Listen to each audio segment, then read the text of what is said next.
Welcome to the Always Real Talk Public Health segment. Today, I'm so happy to have Stacey Stewart, the President and CEO of March of Dimes. Welcome, Stacey. Thank you so much for being with us today. Thank you. Thank you. It's great to be here. So when we hear March of Dimes, we think maternal health, but a lot of people don't know what maternal health is. Can you, in a nutshell, just say, what is maternal health? Right. So the March of Dimes is the leading organization really fighting for the health of all moms and all babies. And we really look at the issue of moms, I would say women, before they're pregnant, moms during pregnancy, the health of moms during pregnancy, and even the health of women after the baby has come.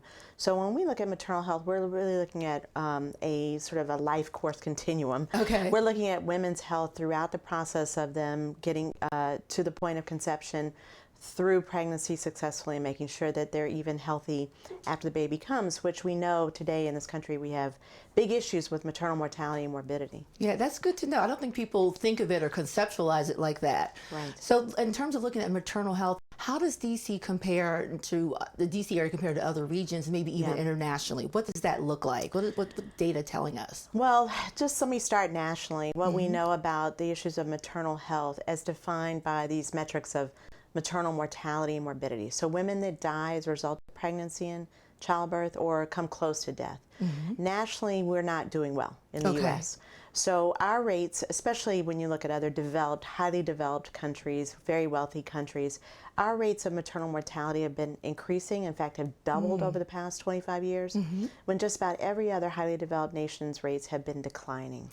And that's a real serious issue. And what we also know in the U.S. is that our rates of maternal mortality and morbidity are really stark when it comes down to the ethnic and racial breakdowns, right? So we know that in the U.S., Black women are far more likely to die, 3 to 4 times more likely to die as a result of pregnancy and childbirth.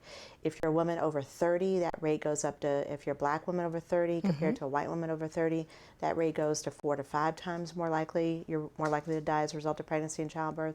So we have some very serious issues, not only with the issue overall, but it's especially true and a big challenge for women of color and especially African American women. Well, Stacey, say more about that. If you can talk about the social determinants of health, if it's structural racism, the implicit bias, what can we attribute to these health inequities and these stark disparities?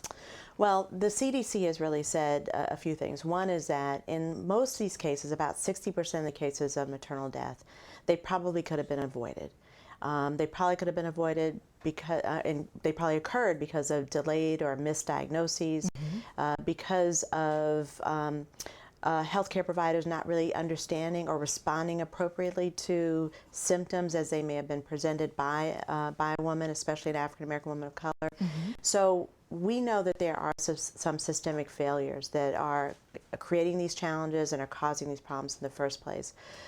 What we also know, though, is that a lot of the challenges that we see with women who are getting pregnant today, we see a lot of women who are older getting pregnant. A lot of women who have maybe chronic health challenges that could be complicating their pregnancies. So there are a lot of things that we have to do systemically with policy change and the way we practice medicine, especially as it relates to pregnant women who may be older, who may have these chronic health challenges. And there are a lot of things that women can do, right? We can do a lot more to protect our own health, to advocate for our own health, to get someone else to help advocate with us. And so these are some of the things that we're looking at the March of Dimes, is how can we help empower more women to manage their own health? How can we help them become better advocates for their own health? But how can we work with healthcare providers, especially around the issue of implicit bias? So to the extent that Black women are facing these challenges more so than other women, especially white women, we've got to make sure that, and it's especially true, Black women, even if Black women have higher income or higher educational levels, are often at higher risk of dying as a result of pregnancy or childbirth or coming close to die than even an uneducated white woman. Yes, that is not a protective factor, socioeconomic status, and race really appears to be the risk factor. When you peel back the onion of all of the different factors that you could potentially look at, we've looked at the issue of income, education, access to health care, and what is left is that this is a Black woman who may have all those things and all those resources available to her, still being at higher risk of dying or coming close to death. And so what we know is that there is potentially a significant amount of implicit bias, of racism, of discrimination in the healthcare system. This should be no surprise to a lot of us. Yes. But it is true that it shows up and has a real impact on the lives of women, especially Black women. And we at the March of Dimes are doing everything we can to address that implicit bias with training and resources to our healthcare partners, hospital partners, and others to make sure that any implicit bias, which we all have implicit bias about something, but what we cannot tolerate is when implicit bias stands in the way of quality healthcare for all women, especially women of color. Exactly. And Stacey, that's a great point, because I don't know if people really know that you all work and do training to really, help providers to address and identify their own implicit bias, because as you said, it's very well could be life-threatening. Absolutely. We've just are just in the process of launching an implicit bias program that will offer in-person training to hospital providers and healthcare providers and physicians and nurses, as well as an e-learning platform, because we want to make sure it's as available as possible, and that it can also count towards continuing education credits and things like that. So we want to make sure that it's available as broadly as possible. Yes. So the March Dimes, we've been working on this for over a year. We're happy to have it launching in April. Excellent. Looking forward to being able to educate more and more healthcare providers to help make sure that they are appropriately trained and prepared to deal with a diverse population base, and especially are able to respond to the needs of women of color, African American women, especially pregnant women who may be facing certain threats to even their lives. I want you to come back and talk to us about that data, because I would love to hear what the outcomes are for that. That sounds like it's going to be a fabulous initiative. Absolutely. So next month, as you know, is the 3rd annual Black Maternal Health Week. Yes. And so talk to me about how important and how significant that is, because we saw high-profile cases such as Serena Williams, advocating for herself, obviously having access to all kinds of resources, but she almost lost her life. And it's not just Serena, it's Beyonce, I mean, other women who have been talking about this issue. Yes. Allison Felix, an Olympian. So what's really shocking to a lot of people is, well, how does it happen to Allison Felix and Serena Williams? Exactly. Who are, world-class athletes, Olympians, who have access to every kind of resource possible. Absolutely. But yet they still are facing these kinds of challenges. What's the common denominator? Well, look at their experiences. Yes. Both of them really talk about the fact that they were advocating for themselves, demanding this kind of health care, and felt ignored or not responded to in the way they needed to, and had to actually demand a certain kind of treatment from healthcare providers. Well, no woman should ever have to get to the point of having to demand a certain kind of treatment. When a woman says she's having problems, she knows her own body and she knows what kind of care that she might need. We need healthcare providers who can listen. So imagine if it happens to them. What happens to many of us, average, everyday women, and what might happen to us if we present in an ER and have some kind of health crisis that we feel needs to be addressed. Every woman, every person in this country deserves access to the highest quality health care available. And that should be irrespective of anyone's income, irrespective of the kind of insurance you have. Most of I won't say most, but almost half of all the births in this country are covered by Medicaid. And half of the births are babies of color. Right. So we are the ones who are showing up pregnant, delivering babies every single day. If the healthcare system is not prepared and able to respond to our needs, or willing, then we have to make sure that we create the right policies that should be in place. We need to make sure the right kinds of responses are available to us from our healthcare providers that will make sure that our babies are healthy and that we're healthy. Absolutely, absolutely. So in the future, what can we expect for mommies and babies from the March of Dimes? Well, there's a lot of things. Okay. We have a lot of work that we're doing, especially, and you mentioned Black Maternal Health Week, which we just want to applaud Black Mamas Matter Alliance and a lot of other organizations that really launched this. Yes. We feel like we're a strong ally with all of them. Looking at the issues of Black maternal health, we were at the beginning of helping to support the Black Maternal Health Caucus with members of Congress like Lauren Underwood and Alma Adams, members of Congress who helped get the Black Maternal Health Caucus launched on the Hill. There's a momnibus set of various, about 10 pieces of legislation that have been introduced in the House that we are strong supporters of, that do all kinds of things to expand Medicaid coverage, to make sure that Medicaid coverage for a woman who actually is able to get on Medicaid, that she doesn't get dropped 60 days after delivering the baby. Yes. We've got to make sure we extend Medicaid coverage at least a year postpartum. We need to make sure that there are resources available for all this implicit bias training. At the March Times, we also do other kinds of programs like our supportive pregnancy programs, which are group prenatal care programs, which are really designed to help support women through pregnancy, to give them a support network and a support system so that it alleviates a lot of the anxiety and stress that so many, and isolation that so many women often feel, and that can impact birth outcomes. Our supportive pregnancy program is an evidence-based program that's been proven to actually reduce the risk of premature birth and help save moms' lives as well. So there are a lot of things that we're doing at the March of Dimes. You know, we're in the midst of a coronavirus pandemic right now. Yes. We've got our COVID-19 Mom and Baby Support and Intervention Fund that is launched on our website to make sure we have the resources to help mothers through this pandemic and make sure that they can deliver their babies successfully and healthy.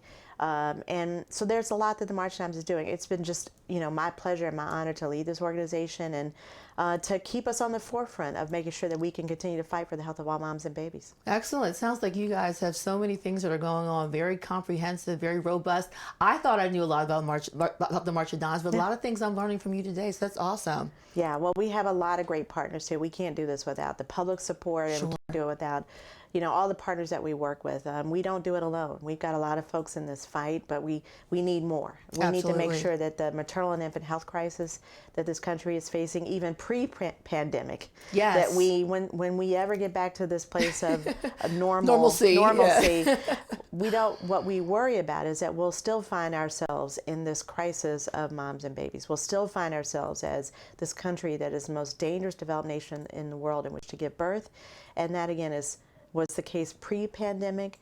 It will likely be the case even after the pandemic goes. So this work is going to continue through COVID-19. Yes. After COVID-19, this is the work that we're in for the long haul, and we need everyone's support. And the goal is to not lose footing because of COVID-19. Absolutely. To stay the ground, stay the ground. Yeah. You know, and if there's a silver lining, maybe this pandemic will teach us some things about our public health care system. Absolutely. The weaknesses, the failures of the public health system, how we need a strong public health care system to protect all of us, how to make sure that we all have access to the highest quality care. I mean, the fact that we could see so many deaths because of the failures of our public health system to deliver for us, despite the best efforts of so many people, so many hardworking healthcare professionals, so many hardworking elected officials who are trying to do their best, governors and others who are working so hard right now. The weaknesses in the system that have been revealed are glaring. They're glaring. And we will need to do a lot to rethink how we deliver on not just health care in the system, but how we make sure there's a public health care system that is there to protect all of us. Absolutely. Even the youngest among us, even the most vulnerable among us, and that includes our elderly, our seniors. I have an elderly mother, a senior mom who's at home like a lot of us do. You know, I don't want to have to worry about her health every day. And I don't want, more importantly, I don't want her and other seniors to have to worry about their health. But we at the March Times certainly don't want pregnant women to have to be so concerned about what is going on today and every day, that it even impacts their ability to deliver their baby safely and in the healthiest way possible. So we have a lot of work to do at the March Dimes, and we'll continue to do that work over the long haul. And in this country, to really solidify a robust public health infrastructure that really is about prevention and really is about preventing harm and distress to communities and populations. Absolutely. I mean, you know, one of the things that we see around the maternal mortality, morbidity challenges that we've been facing is that we have to move more upstream. Absolutely. We've got to get upstream. Yes. And what we know is that it's not just what happens in the doctor's office. About 80% of all of our health is really determined in how we live, in where we live, in the environmental factors that we confront or have to face every single day. The social determinants of health that are directly drive our quality of life. Absolutely. So it's our income instability, our food insecurity. Access to green space. Access to green space. Healthy, clean air. Yes. Clean water. Yes. All those things really do have an impact on our health. And what happens in the doctor's office is certainly very important, but it's actually how we live every single day, and the support systems we have to ensure that we can live in healthy, safe environments with clean, safe, healthy food, without access to or without the fear of community violence, domestic violence. These are all the challenges that women face every day, communities face every day, we all face every day. But at the March Times, what we're looking at is what are the factors and the social determinants, as you've mentioned, what are those factors that are influencing outcomes for moms and babies that we need to be addressing, and how do we deal with that in a more systemic and holistic way by looking at our public health care system and how it integrates not just healthcare providers but others as well, transportation providers, those that would have access, give us access to health, safety, food, and food service providers and things like that. So our work at a local level and at a national level is trying to look at a much more collective approach to health.